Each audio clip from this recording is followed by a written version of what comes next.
Debbie Aguero's response to Oussama's desire for a U.S. visa, which revealed his actual intentions, was one of shock and despair. Hello everybody, welcome to my channel. My name is Alina. Keep watching for more interesting details. And don't forget to subscribe, so let's start. The other way, the 90 Day Fiancé star from Season 4 refused to wed Debbie and move to Morocco as they had planned. He told her in an irate outburst that he intended to travel to the United States. Debbie escaped and spent the night in a hotel. Oussama approaches her in the episode that airs on Sunday, May 7. Debbie has the chance to end the confrontation with the cold-blooded snake at this point. She doesn't reject it either. Look at this. Oussama must decide what is most important. He is criticized by Debbie in this sneak peek from 90 Day Fiancé. The Other Way Season 4, Episode 14 for concentrating solely on a U.S. visa. He is reminded by Debbie that she is, as they had intended, creating a life with him there in Morocco. Nevertheless, Oussama had other ideas. Debbie bemoans the fact that Oussama doesn't see the big picture. Instead, he appears to be wearing horse blinders and has tunnel vision. Oussama has been fixated on the notion that his only hope for the future is in the US and not in Morocco. And if she agrees, he'll use Debbie to guarantee his future. Then Debbie charges him, "You didn't talk about the marriage." True. Debbie hasn't received any indications of romantic interest from Oussama. He told her that she will accompany him to the States, where he will work and sell paintings, instead of discussing their upcoming nuptials. "We discussed the plan. Why did you combine this with that?" When Oussama insists, "Because marriage and love are the most precious and significant things," Debbie responds. She underlines that love can overcome anything. It seems as though she is giving him an unfair second chance. Debbie laments, "But you don't have enough powerful love. So you never truly loved me without conditions." Oussama reproaches, "You never trust in my love." He wants her to believe him when he says he loves her, in other words, despite all contrary proof.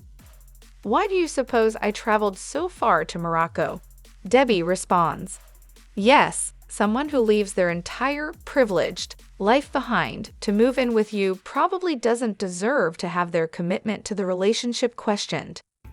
Oussama continues, "I loved you, but you didn't accept it."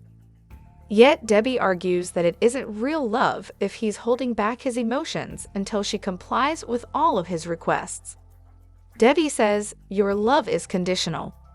She then describes Oussama's attitude as, "I can only love Debbie if she brings me to the United States."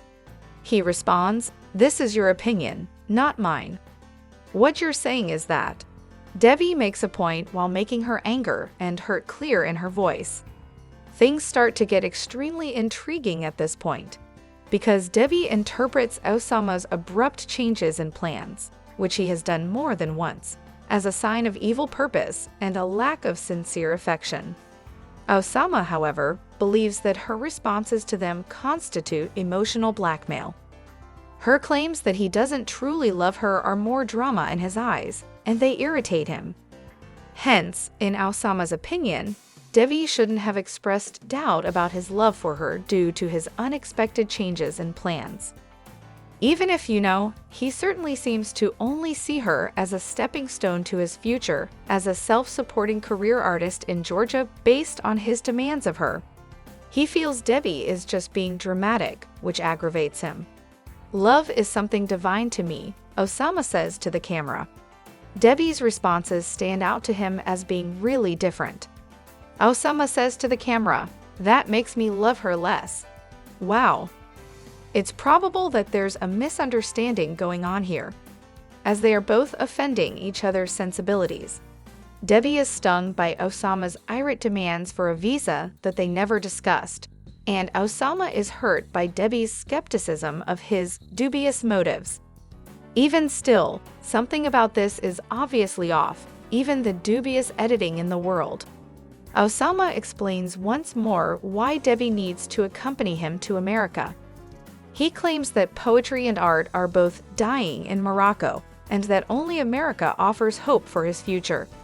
In other words, he's once again talking about his professional goals rather than assuring Debbie that he loves her. Debbie tells Oussama, "You don't know anything, man." She declares, "I'm going to move on without you and I'm going to carve a new route." Debbie then gets to her feet and leaves. Honestly, well done, she, but there's a chance this isn't the end, at least not yet.